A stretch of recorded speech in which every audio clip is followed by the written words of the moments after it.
Welcome to SATV News. This is Shibala Alam with our headlines. Britain's Queen Elizabeth II died, ending a generation spanning 7-decade reigns that made her a beacon of stability. Eminent economist, freedom fighter and former caretaker government advisor Dr. Akbar Ali Khan laid in peace. Army League and BNP claim different controversial issues regarding Prime Minister Sheikh Hasina's India tour.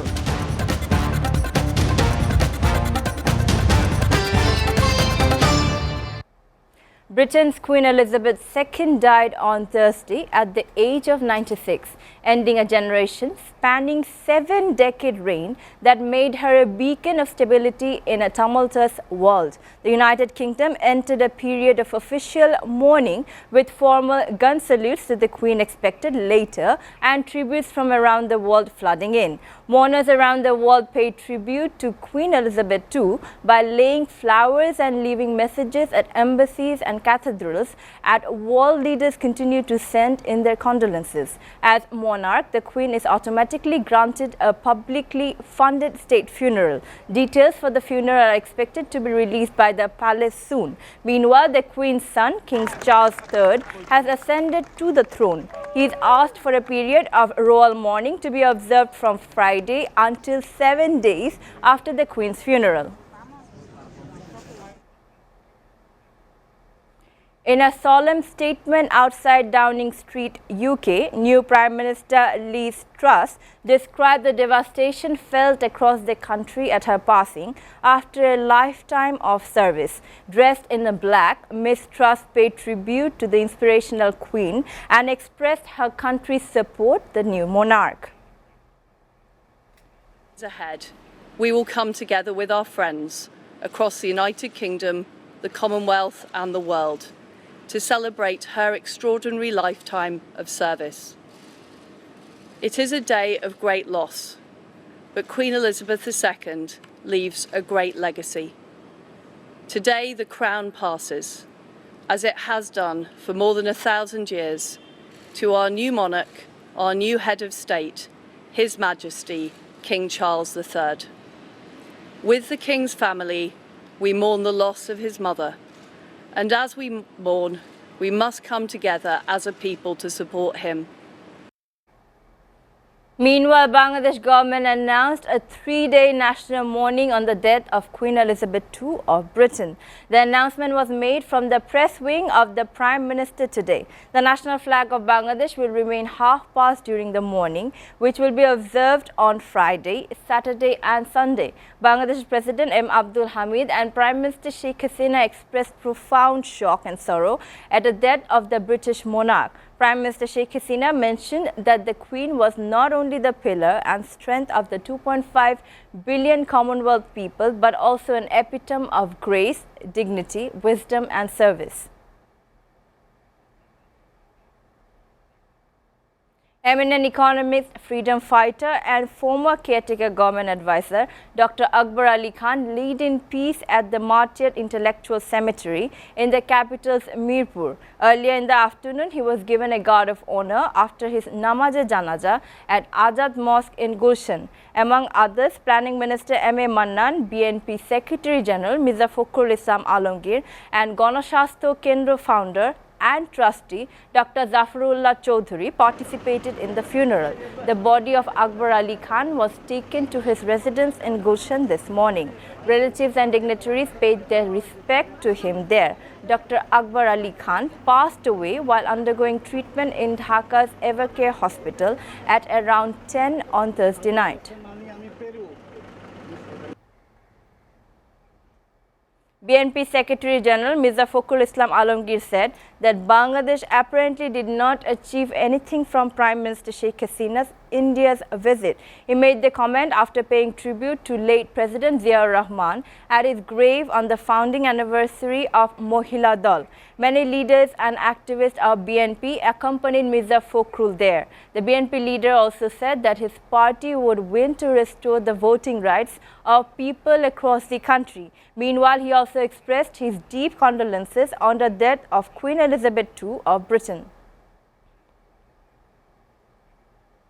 Information and Broadcasting Minister Hassan Mahmoud said that Prime Minister Sheikh Hasina's India tour is quite a success, even if BNP claimed various things. He also claimed that the Awami League government achieved everything, whatever is good for the country from India. The ruling party leader made the comments during a program in Chattogram Press Club this morning. He claimed that during the Prime Minister's visit, India offered free transit via its territory to Bangladesh for exporting its product to third countries through specified land customs stations, airports and seaports. Meanwhile, the minister said that the government will always help the journalist.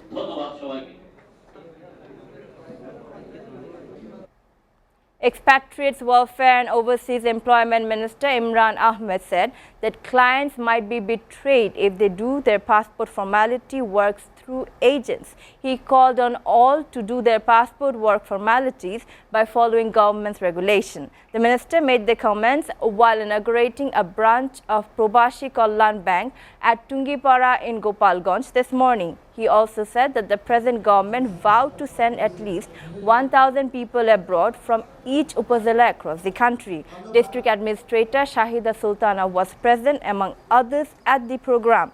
Later, a special prayer was offered for the eternal peace of Bangabandhu and his family.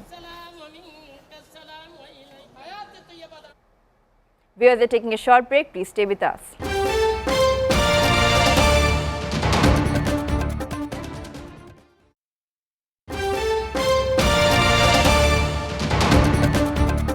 Welcome back. You're watching SATV News. Now news from abroad. Ukrainian President Volodymyr Zelensky hailed good news for the northeastern Kharkiv region after an apparent surprise counter-offensive forced Russian troops onto the back foot and prompted the pro-Kremlin official to call for evacuations. The operation appeared designed to catch Russian forces off guard following intensifying conflict in the south of Ukraine near the city of Kherson. The Russian-installed head of the Kupian city administration urged women and children to evacuate the city as Ukrainian forces approached. He said that the city, which lies west of the Donbas region and about 70 miles east of the city of Kharkiv, is constantly under terror and experiencing constant rocket attacks from the armed forces of Ukraine. North Korea passed a new law declaring itself a nuclear weapons state in a move leader Kim Jong-un said is irreversible. North Korean state media today reported that Kim vowed the country would never give up its nuclear weapons and said there could no be negotiations on denuclearization as he hailed the passage of the law. The new law also enshrines Pyongyang's right to use preemptive nuclear strikes to protect itself, updating a previous stance under which it had said it would keep its weapon only until other countries denuclearized and would not use them preemptively against non-nuclear states. Kim said that the nuclear weapons represent the dignity, body and absolute power of the state. The Indian government said that Indian and Chinese troops began descending from the Gogra hot spring border area in the western Himalayas 2 years after clashes at the frontier strained diplomatic ties. The statement comes ahead of a meeting in Uzbekistan next week, which Chinese President Xi Jinping and Indian Prime Minister Narendra Modi are expected to attend.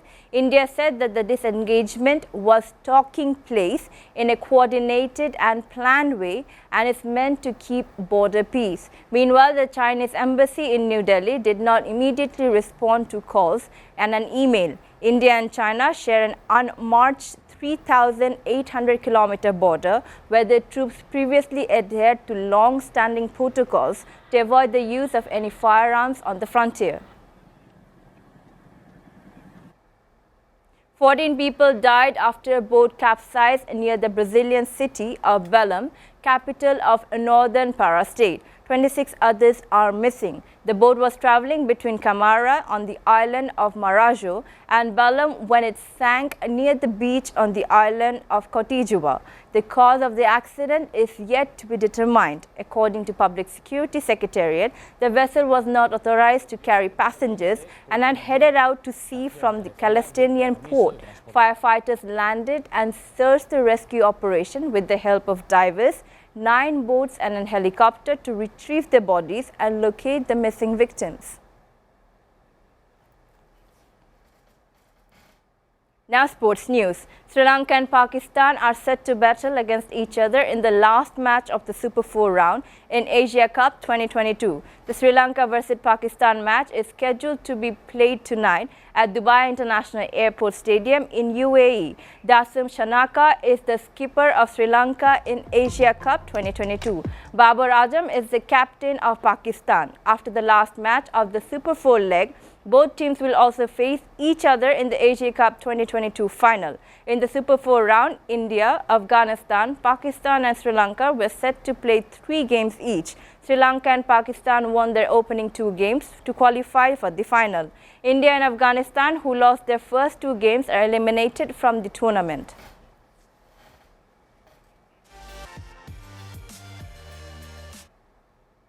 Before ending, we go to the headlines again. Britain's Queen Elizabeth II died, ending a generation-spanning 7-decade reign that made her a beacon of stability. Eminent economist, freedom fighter and former caretaker government advisor Dr. Akbar Ali Khan laid in peace. Army League and BNP claim different controversial issues regarding Prime Minister Sheikh Hasina's India tour.